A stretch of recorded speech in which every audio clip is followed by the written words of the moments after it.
입니다. 5대 시중은행은 기업 대출이 지금 올 들어서요 18조나 급증했대요. 이슈죠, 이슈. 여러분들이 지금 시중은행들 만약에 면접을 가게 되면요, 그 중에 하나 우리가 소재로 얘기할 수 있는 게 지금 기업 대출 부분에 있어서도 굉장히 얘기할 거리가 있습니다. 여러분, 5대 시중은행 기업 대출 얼마가 급증했다고요? 18조, 18조. 그러면 18조가 급증했다는 거에 있어서 우리가 뭘 확인할 수 있냐? 18조? 이게 많은 거야? 많은 거야?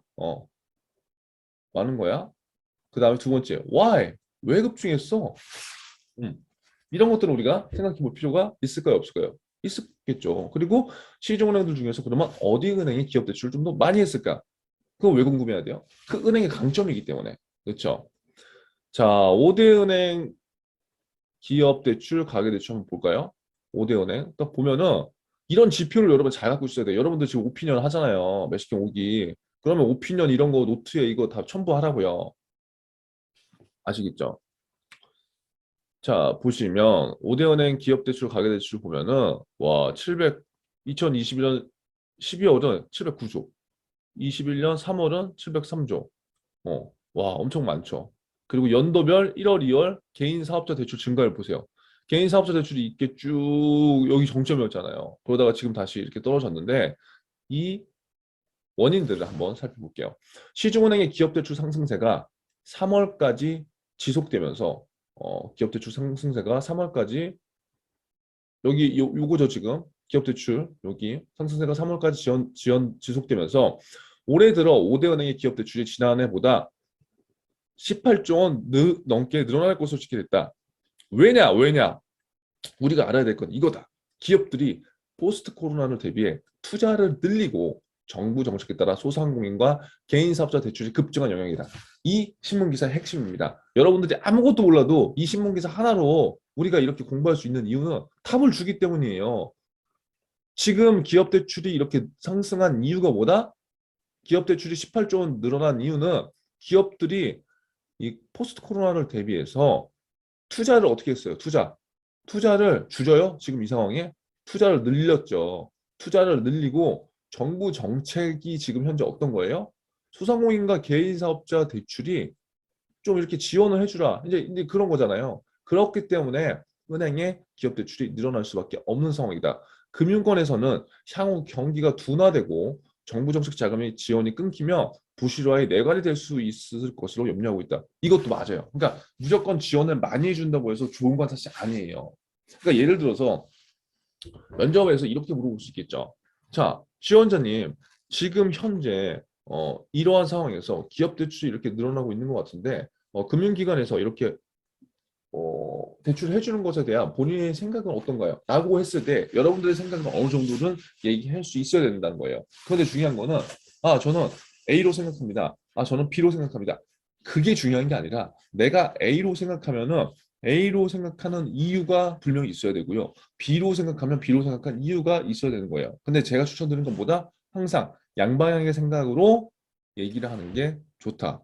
그리고 항상 가정. 내가 하나의 답변을 하더라도 한 상황에 있어서 가정을 부여하고 대답을 하는 게 굉장히 좋아요. 그래야지 나중에 어떠한 반대 질문을 받았을 때 내가 또 얘기를 하기가 편해요. 그래서 어, 얘기 시작하면서 자 보시면 3일 은행권에 따르면 KB, 신한, 하나, 우리, 농협 5대 은행의 3월 말 기업 대출은 653조 9천 요거죠. 653조. 요걸로 5조 늘었대요. 지난해 말과 비교한 분기 증가폭은 18조. 그러니까 18조가 지난해 분기보다 늘었는 건데 은행권 관계자는 지난 1, 2년 기업들이 풍부한 유동성을 갖추고도 코로나19 사태 추이를 예측할 수 없어서 투자를 안 했대요. 그러니까 그동안은 앞으로 이거 어떻게 되는 거야? 와, 이거 투자를 해야 돼 말아야 돼. 이거 죽을 것 같은데. 그런 생각을 가질 수밖에 없었다는 거죠. 기업들도.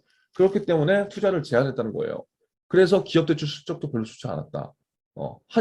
하지만 지금은 아니라는 거죠. 자, 가계대출이 기준금리 상승 전망과 각종 자산시장의 상승세 둔화로 하락세를 보이는 것과 반대 양상이죠. 지금 가계대출 같은 경우에는 제한 요건이 이제 많이 있잖아요. 물론 늘린다고는 하지만 아직 확실한 게 아니기 때문에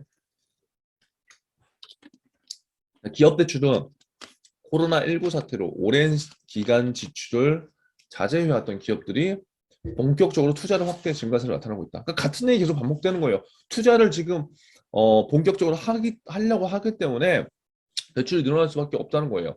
은행들도 이 같은 상황에 발맞춰 기업 대출 확대 전력을 기울이고 있다. 결국 핵심은 이겁니다. 은행들이 기업 대출 확대 전력을 기울이고 있다. KB국민은행은 기업 대출 증가율 목표치를요 전년 대비 200%로 제시한 걸로 알고 있다. 이거 중요한 거예요. 하반기 때 KB 뜰 건데 이런 걸 보는 거죠. 자, 대출 증가율 목표를 전년 대비 200% 제시한 것으로 알려졌다. 그러면 많은 기업금융의 포커스 그 KPI들이 있겠지만 이게 이제 우선이 될 거라고요. KPI의 한 항목에. KPI 항목이 이게 우선이 되면 뭐다? 영업을 하는 방향도 이쪽으로 치우칠 거다. 자, 그렇다고 한다면 여러분들 자소서나 면접에 썼을 때 지원 동기나 입사와 포부, 입사와 포부 같은 거는 이거는 쓰기 굉장히 좋은 소재죠. 왜? 기업 대출이라는 거는 기업에 관심이 갖는 친구들이 이러한 소재를 쓸 거기 때문에 그러면 이러한 관련된 기사와 내용들을 지금부터 차곡차곡 스크랩해 나가는 거예요. 윤종규 KB 회장은 올해 신년사에서 가계대출에서 성장이 제한되는 예상되는 가운데 기업금융과 캐피털 시장 영역에 더욱 힘을 모아 성장 활로를 모색해야 된다. 이거 나오잖아요. 이거 기억해 두는 거예요. 그러면 우리가 또 여기서 뭘 활용할 수 있냐? 캐피탈? 캐피탈 시장 영역? 내가 만약에 KB 쪽에 뭘 썼어. KB 은행 쪽을 썼어. 근데 KB 캐피탈에서도 공채가 나와. 예를 들어서. 그럼 캐피탈에도 써볼 수 있는 거 아닌가요, 여러분들? 지금 은행에 있어서 은행 지금 취업 준비를 하나 캐피탈 쓰면 되잖아요. 캐피탈 물론 티오가 적긴 한데 쓸 수 있잖아요. 그렇죠? 자, 농협은행은 2023년까지 수도권 기업금융센터를 기존 49곳에서 71곳으로 늘리는 작업을 추진하고 있다. 와, 이거는 여러분 엄청난 거예요. 이건 농협은행 강점이 될 수 있나요, 없나요? 이 수도권 기업금융센터를 이렇게 22개 늘린다는 거 작정하고 지금 이렇게 벌린다는 거거든요. 그러면 이게 기업금융에 있어서 굉장히 또 강점이 될 수가 있는 거겠죠. 그럼 이게 농협은행의 강점이 올해 또 될 수가 있는 거고요. 자, 기업금융센터는 일반 영업점에 비해 넓은 범위의 정결권과 심사 능력을 갖추고 기업 금융 전문 인력을 비중을 높인 점포래요. 그러면 그렇기 때문에 기업 입장에서도 농협은행을 이용하는 고객들한테 훨씬 더 메리트를 또 느낄 수 있겠죠. 이해되시겠죠? 그러면 농협은행 측에서는 현재 예를 들어서 기업금융의 강자인 예를 들어서 기업은행. 근데 사실 기업은행은 중소기업 쪽에 훨씬 더 강하죠. 더 특화돼 있죠. 그러니까 거기 있는 고객들을 어떻게 이쪽으로 농협에서 전환시킬 것인가도 우리가 잘 생각해 볼 필요가 있어요. 그리고 이게 여러분들이 지원하는 지역별로 달라요. 그래서 제가 현장 방문을 해보라는 게 뭐냐면 지역별로 가봐야 돼요. 자, 농협의 강남은요, 사실 큰 자금을 막 받는다? 물론 있긴 하지만 상대적으로 그 규모가 작아요. 일반 시중은행들 대비해서. 왜냐? 농협의 거점은 대부분 지방에 많이 있거든요. 지방. 그리고 강남, 강북, 뭐 강서 지역에 따라서 은행들의 영업 패턴이 완전 달라요. 고객군이 달라지기 때문에. 그래서 제가 재밌게 여러분 현장 방문을 해보라는 거예요. 제가 지금 사실 제주도에만 없었으면 정말 현장 방문반을 만들어서 일주일에 한 번씩 현장 방문반을 같이 다니고 하면서 좀 그런 걸 좀 재밌게 제가 좀 해봤으면 좋겠는데 저 지금 아쉬움이 많이 남습니다. 제가 진짜 서울에 있었으면 지금 시점에 무조건 했을 것 같아요. 팀 모아서 팀 딱 모아서 재밌게 그냥 가서 너무 공부하듯이 하면 우울하잖아. 현장 방문 가서 자 A조는 가서 금융상품 이거 확인해 보고 오세요. 자 B조는 카드 어떻게 판매하는지 확인하고 오세요. 확인할 때 화법은 어떻게 하는지 한번 적어 와서 오세요. 그래서 다 해서 커피숍에서 모아서 그 자료 정리하는 거야. 그 과제 올리고 일주일에 한 번씩. 이렇게 한 2달만 하면 진짜 재밌을걸요. 아무튼 개인적인 생각이에요. 음. 전체 은행권의 기업 대출 증가세도 역대 가장 빠른 속도를 보이고 있대요. 빨랐다는 거예요. 자, 기업 대출 증가세 상당 부분을 개인 사업자 대출이 차지하는 것을 하는 것은 우려를 키운대요. 개인 사업자 대출을 지금 뭐 소호 대출이라고 하는데 이런 게 대출이 늘어난다는 게 좋은 것만 아니다.